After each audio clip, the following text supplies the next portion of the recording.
ये शिव महापुराण की कथा के मध्य में विराजमान गया बिहार से सोने के कड़ा वाला पंडा जी महाराज, उनका भी बहुत बहुत स्वागत है।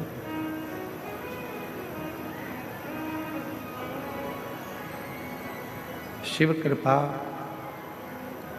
करुणा, उनकी उदारता, उनकी दया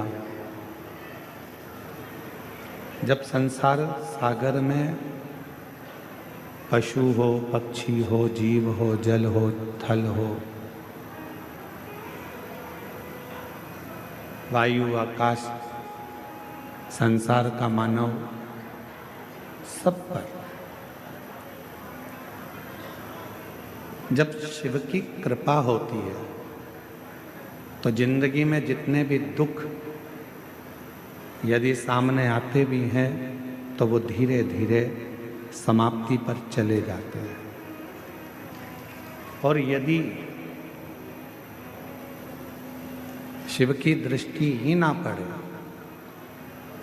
भगवान शंकर की दृष्टि अगर पड़े ही ना, तो वो दुख दिन रात घिरे ही रहते हैं।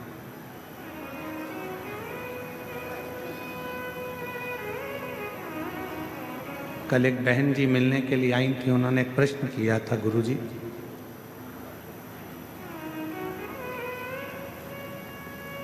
हमने सुना है कि गंगा जी पाप धोती है। हमने कहा गंगा पाप धोती है, तो फिर आप जो शिव महापुराण की कथा कहते हो, उस कथा में चंचुला देवी का चरित्र आता है।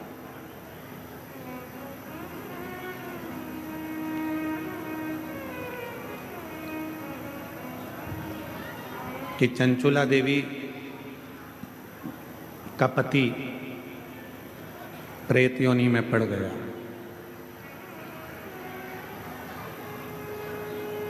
चंचुला देवी काशी पहुंची, गंगा का स्नान किया, उसके प्राण छूटे। छूटने के बाद वो पार्वती जी की सहेली बन गई। आपने ये कथा श्रवण करा, आपने ये कथा सुनाई, पर एक मन में प्रश्न खड़ा हो गया। और वो मन का प्रश्न केवल एक इतना सा था कि गंगा जी यदि पाप धोती हैं तो फिर उस बिंदु का पाप क्यों नहीं धुला?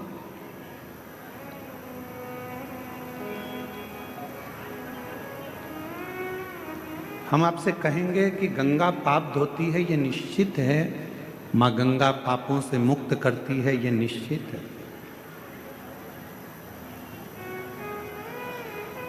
पर गंगा मैया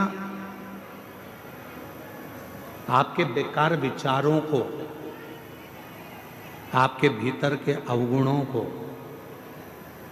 धो नहीं सकती। माँ गंगा आपके पापों को धो सकती है, पर आपके जो गंदे विचार हैं, गलत सोच है, गलत दृष्टि है, गलत भाव है, इसको गंगा मैया नहीं धोती। और यही विचार, यही भाव, यही दृष्टि हमको नरक की ओर लेकर जाती है।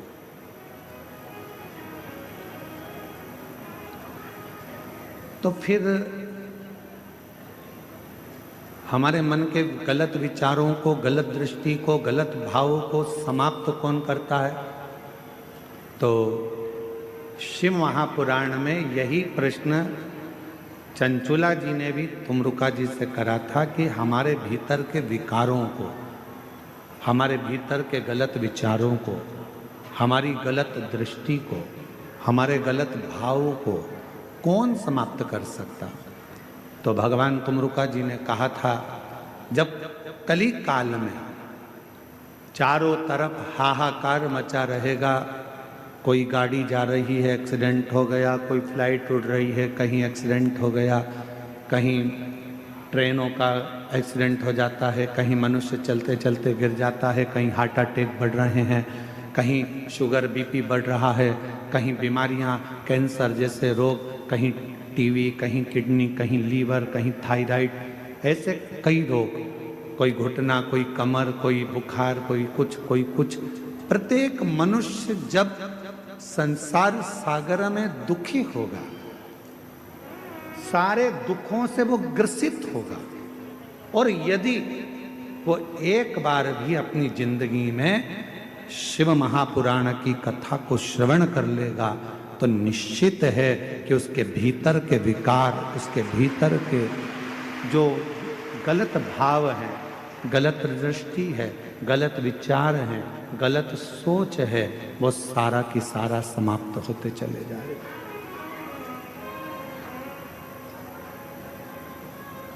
गलत विचार, गलत दृष्टि, गलत भाव अपने आप समाप्त हो गए।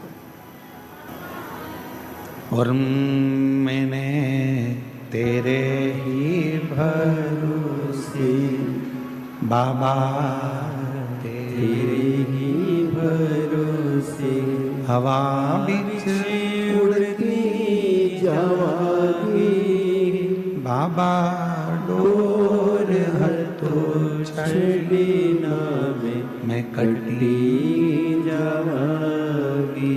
हमारे विचारों को, हमारी बुद्धि को, हमारे चित्त को हमें सुधारना, तो हमें शिव महापुराण की कथा की शरणागति लेना पड़ेगी। आज हमारे साउंड वाले ने बहुत अच्छा साउंड चला रहा है, एक बार जोरदार ताली बजाकर उसका भी स्वागत है। साधु साधु।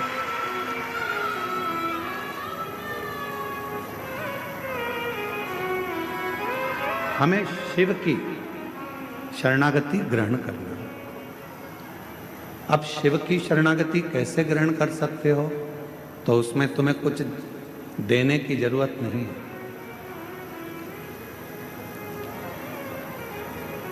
ध्यान देना,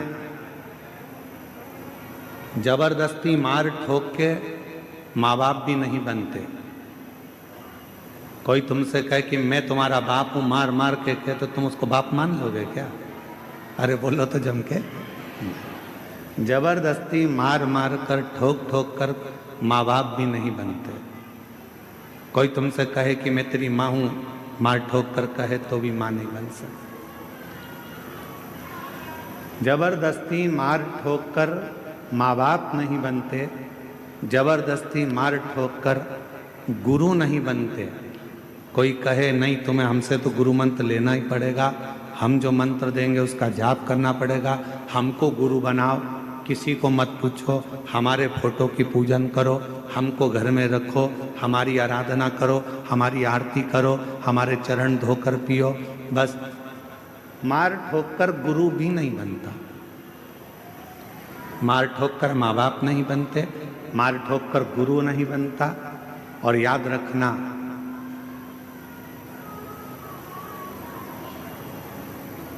अपनी जिंदगी में कि मार ठोक कर कोई सत्संग में भी जाकर बैठ जाए, शिव महापुराण में जाकर बैठ जाए, तो उस पर सत्संग का असर भी नहीं होता। जबरदस्ती मत जा। पति से कह रही हो चलो कथा में चलो, और पति का मन ही नहीं है, तो क्यों लेकर आना? पत्नी से कह रहे हो चल कथा में चल, और पत्नी का मन ही नहीं है, तो क्यों कथा में लाना? बेटे का मन ही नहीं है कथा में जाने का, और बेटे पर जबरदस्ती कर रही हो, तुझे तो कथा में चलना ही पड़ेगा। मन नहीं मतलब बेटी से जबरदस्ती कर दी, नहीं तुझे तो चलना ही पड़ेगा, कथा में तो आना ही पड़ेगा। नहीं, आप कथा सुनकर, आपके मन में शिव बसा हुआ है, आप कथा सुनकर जब यहां से जाओगे, आपको आपका खुद का मन करे तो कथा में जाओ। कई लोग आएंगे, उनको यहाँ पर चारों तरफ पड़ी हुई गंदगी भी दिखेगी। कई लोग आएंगे, उनको यहाँ चारों तरफ कुछ ना कुछ पड़ा हुआ दिखेगा। और कई लोग आएंगे तो उनसे माइक लेकर कोई पूछेगा कि तुम्हें यहाँ कैसा लग रहा है, तो वो कह देगी कि मुझे तो स्वर्ग जैसा आनंद आ रहा है। उसको कोई तकलीफ, कोई दुख नहीं, क्योंकि वो ये कचरा देखने आई नहीं है।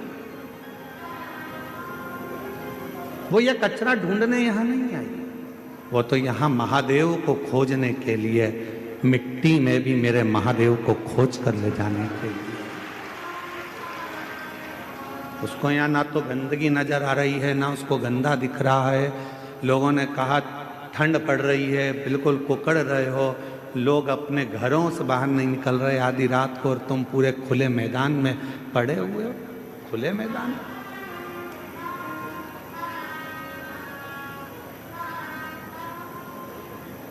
उसे शिव से मतलब, उसे शंकर से मतलब, उसे किसी और से मतलब है ही नहीं।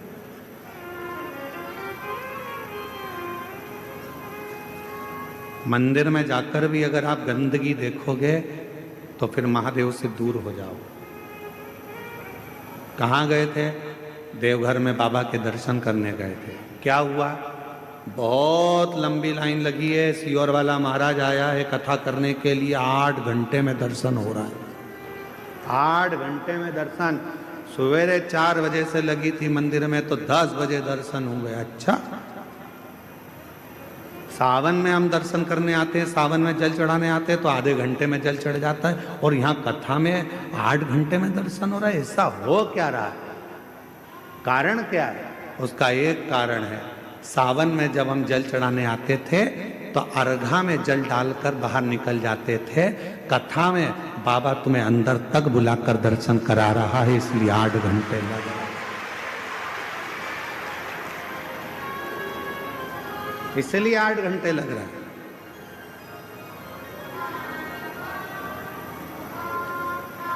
अंदर तक जाओगे, पहुंचोगे, और 8 घंटे लग रहे हैं, लगने दो, कोई कारण होगा। भगवान अपने दरवाजे पर तुम्हें इतने घंटे तक खड़े रहने का मौका दे रहा है, नहीं तो तुम 10 मिनट खड़े नहीं हो। 8 घंटे खड़ा रख रहा है, जरूर कोई बात है। तेरे पाँव में कोई तकलीफ होगी, तेरे कमर में कुछ कष्ट होगा। बाबा ने कहा मेरी लाइन में लग जा, नहीं तो डॉक्टर की लाइन में लगना पड़ेगा, इसलिए यहाँ लगे रहे, यहाँ लगे रहे। धीरे वाला धक्का देगा, मेर से ही चिपक जाएगा, मुझसे लग। हल्दी चढ़ना थी महादेव पे, चढ़ेगी तुझ पर। दूध चढ़ना था महादेव पर, चढ़ेगा तुझ पर। जल चढ़ेगा महादेव पर, चढ़ेगा तुझ पर। पूरा आशीर्वाद देकर भेजूंगा, दूधो नहाओ पूतो फलो। कुचा कुचा था तो दीवार से जाके टिक गई, तो पीछे से और चिपक गई। ले, बाबा ने अपने रंग में तुझे रंग कर, अपने रंग में रंग कर भेजा है कि जब तू जाएगी ऐसी ही अखंड सौभाग्यवती होकर रंग में रंगी रहेगी। ये मेरा वर है, वो शिव है। हम उसमें भेद ढूंढ रहे हैं। हम ढूंढ रहे हैं कि कथा के पंडाल में कचरा कहाँ पड़ा है। हम ढूंढ रहे हैं कि कथा के पंडाल में किसको अव्यवस्था हो रही है। हम ढूंढ रहे हैं कि मंदिर में जाले कितने लग रहे हैं। हम ढूंढ रहे हैं कि मंदिर में गंदगी कितनी हो रही है। तुम वो ढूंढने में रह गए और मेरा बाबा तुमसे छूट गया। तुम वो ढूंढने में रह गए और 7 दिन की कथा तुमसे छूट गई।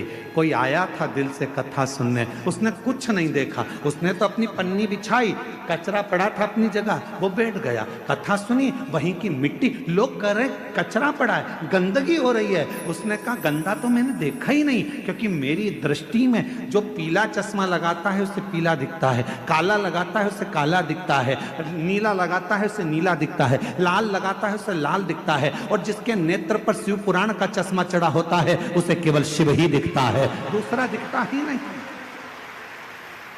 ये तो चश्मे की बात है ना भाई।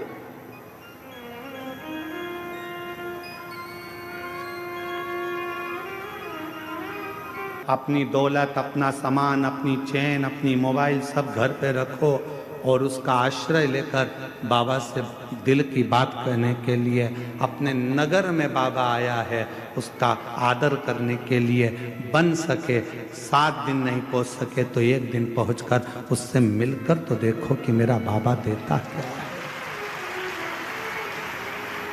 क्या देगा।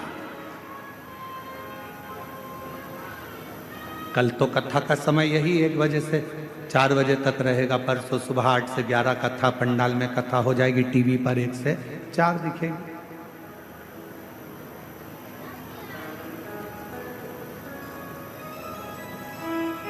बुरा वक्त आता है, पर उस बुरे वक्त को टालने का कुछ है। एक गुंडा, बदमाश, बहुत गंदा आदमी, कोई गंदा व्यक्ति, कोई गुंडा बदमाश तुम्हारे पास आकर आवाज लगाकर बोले, ला तेरी गाड़ी दे तो जरा, मैं आ रहा हूं काम से। ला गाड़ी दे, मेरे को जाना है, थोड़ा काम से आ रहा हूं। तुम क्या करोगे? दोगे कि नहीं दोगे? अरे जम के तो बोलो, बहुत बड़ा गुंडा बदमाश है, ये बदला लिए बिना नहीं मानेगा, पछीट पछीट के मारेगा तुमको। अब तुम करोगे क्या? कि भैया क्या कहोगे? जम के तो बोलो, जा।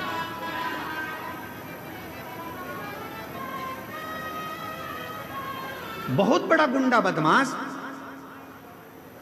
बहुत बेकार व्यक्ति तुम्हारे पास आकर तुम्हें धमकाकर जम के ले जा, जरा गाड़ी दे, मेरे को आना है, काम से जा रहा हूं, ला दे गाड़ी जरा। ओ पहले तो उसको देख के तुम्हारे हाथ पैर फूल गए, राम जी कहां से आ गया गाड़ी। अब गंदा व्यक्ति आया है, बुरा व्यक्ति आया है, बदमाश व्यक्ति आया है, गुंडा आया है और तुमसे गाड़ी मांग रहा है, और तुम गाड़ी नहीं देना चाहते, नहीं दोगे तो वो तुम्हारी हालत खराब कर दे। तो फिर क्या करना चाहिए? क्या करें कि ये इससे पीछा भी छूट जाए, गाड़ी भी ना दी जाए और ये मारे भी नहीं और हमको परेशान भी ना करे? तो उसके लिए क्या करोगे? तो उसके लिए सबसे समझदारी का एक काम करो, भैया मैं चाबी लाता हूं, देता हूं, अंदर जाओ, चाबी ढूंढने में लग जाओ। ना जाने क्यों मैंने तुझसे चाबी रखने का कहता, चाबी कहाँ रखी है? कि झूले पे टंगी है, कि झूले पे तो है ही नहीं, कि कील पे टंगी है, कील पे भी नहीं है। चाबी ढूंढने में लग जाओ, 15-20 मिनट चाबी ढूंढते रहो। वो पूछे क्या हुआ? बस चाबी ढूंढ रहा हूँ, मिल नहीं रही। अरे 20 मिनट हो गए, मेरे को अर्जेंट काम था, चल तू चाबी ढूंढ के रख, मैं जा रहा हूँ। और वो चला गया, फिर नहीं आया। अर्थात उस बुरे व्यक्ति से बचने के लिए तुमने अपना समय चाबी ढूंढने में लगा दिया, तो वो बुरा व्यक्ति चला गया। उसी तरह जैसे बुरा व्यक्ति आया और तुम चाबी ढूंढने में समय निकाल दिया आधा घंटा, तो वो अपने दरवाजे से चला जाता है। उसी तरह जब बुरा वक्त आता है और तुम शंकर के जल चढ़ाने में समय निकाल देते हो, तो वो बुरा वक्त भी निकल जाता है। वो बुरा वक्त कब निकलेगा? जब आप शिव की शरणागति में पहुंचे। वो बुरा वक्त कब निकलेगा? जब आप भगवान शंकर की शरणागति में पहुंचे। वो बुरा वक्त कब निकलेगा? आप कहते हो मंदिर में गए, बैद्यनाथ जी के, बाबा देवघर में हम गए, 8 घंटे तक लाइन में खड़े रहे, 4 घंटे तक लाइन में खड़े रहे। बाबा, कोई बुरा वक्त था जो तुम्हारे ऊपर मंडरा रहा था, वो बुरा वक्त तुझे बर्बाद कर देता। इसलिए भगवान ने सोचा कहीं बाहर भेजूंगा तो ना जाने इसके साथ क्या होगा, इसको मेरे इस मंदिर के प्रांगण में लाइन में लगा के रखो, इसका ये बुरा वक्त निकल जाएगा, तब ये मेरा अपना आनंद पा जाएगा। वो बुरे वक्त को काट रहा है। और आप किसको दोष दे रहे हो? आप दोष दे रहे हो मंदिर के पंडा जी ने ऐसा कर दिया, लाइन लगा दी, यहाँ की व्यवस्था ऐसी हो गई, वहां की व्यवस्था ऐसी हो गई। ना पंडा बुरा, ना तुम बुरे, ना व्यवस्था बुरी। ये तो भगवान देवाधिदेव महादेव की मर्जी है कि किसको कितने घंटे तक मंदिर में खड़ा रखना है और कितने घंटे तक पूजन कराना। यहां किसी की नहीं चलती, देव घर में किसी की नहीं चलती। तुम्हारे घर में तुम्हारी चलती, तुम्हारे घर में तो तुम्हारी चलेगी, पर तुम्हारे घर में पड़ोसी की चलती है क्या? जम के बोलो जल्दी से। फूफा जी की, जीजा जी की, मासा जी की, किसी की चलती है तुम्हारे घर में? नहीं। घर में चलती किसकी है? घर में जो माँ बाप होते हैं उन्हीं की चलती है। उसी तरह देव घर में बाबा बैद्यनाथ और माता सती की चलती है, किसी की नहीं चलती, किसी की नहीं चलती। वो जो कहेगा वो होगा, जो वो करेगा वो होगा। तुम्हारे सोचे से कुछ नहीं होता, उसकी चलना चाहिए।